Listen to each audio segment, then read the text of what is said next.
The room is quiet except for the steady rhythm of machines, counting seconds that no one can stop.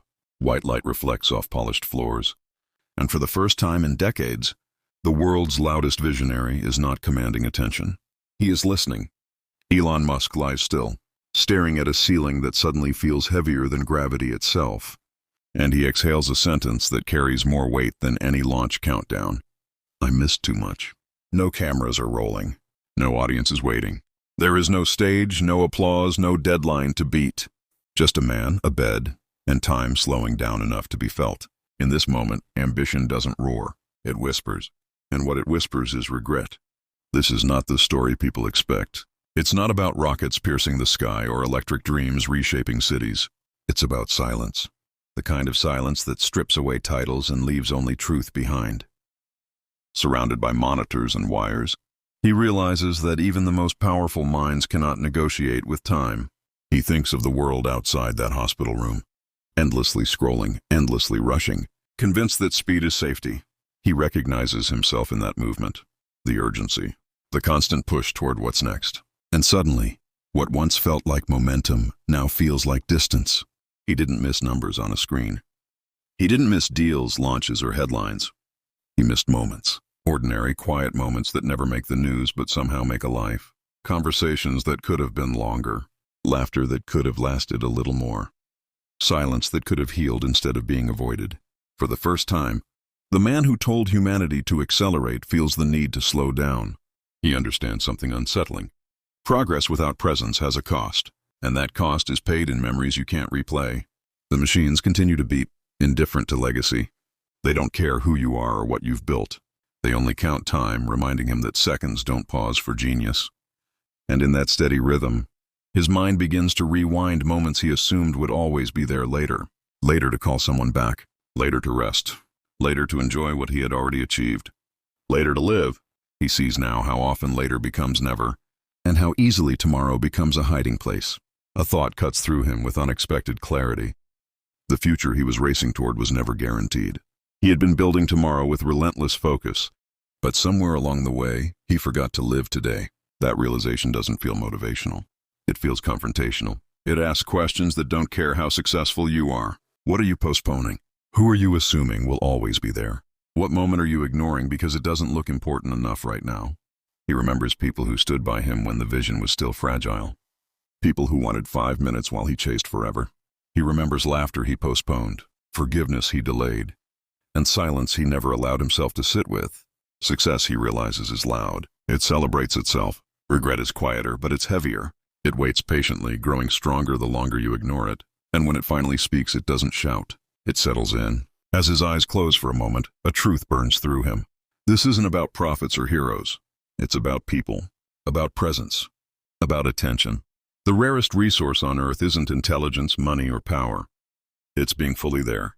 He understands that the world trained everyone to chase more but never taught anyone how to feel complete, to refresh feeds instead of relationships, to plan futures while ignoring the present.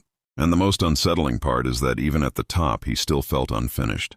Another win never fixed that emptiness. Another milestone never filled it. Only when everything stopped did he finally see the cost of never stopping.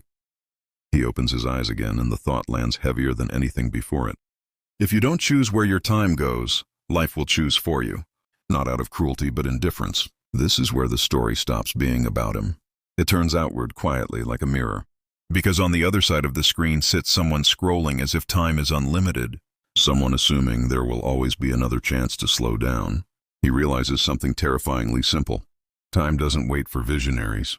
Calendars don't bend for ambition. Days pass whether you notice them or not. Missing too much doesn't happen all at once. It happens quietly, one ignored moment at a time. Nobody wakes up planning to lose touch with life. It just slips away while you're busy proving something. The world praises hustle but never asks what it costs. It celebrates speed and ignores exhaustion. Even the strongest minds forget how to rest, how to breathe, how to simply be.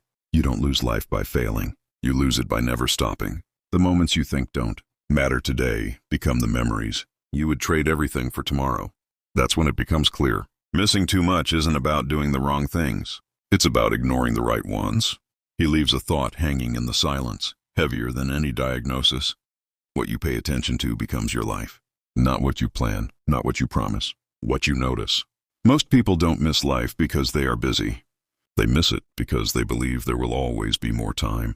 Tomorrow becomes years. Years become distance. Distance becomes regret. Life doesn't warn you loudly.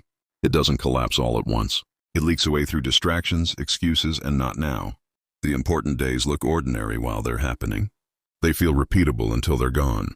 And in that quiet hospital room, the final realization settles in. People protect their devices more than their days. They guard screens but leave moments unguarded. The message isn't dramatic. It's awakening. One day you will wish you had taken today more seriously, and when that day comes, no amount of success will buy it back. Calendars fill up faster than hearts, and notifications steal moments without ever asking permission. Lying there, listening to the machines mark time, he finally understands something unsettling. Missing too much doesn't hurt while it's happening. It doesn't scream for attention. It feels normal, and that normality is the danger. He realizes how easily life trains people to accept constant distraction as productivity. Days packed with reminders and alerts feel full, but somehow empty at the same time. One meeting replaces another. One message interrupts a thought before it finishes. And slowly, without resistance, presence is traded for motion. From that hospital bed, a truth becomes impossible to ignore. The world taught everyone how to react, not how to reflect. To reply instantly, but postpone meaning indefinitely. To stay connected to everything except themselves. And in that realization, he feels the weight of how much attention has been scattered instead of protected.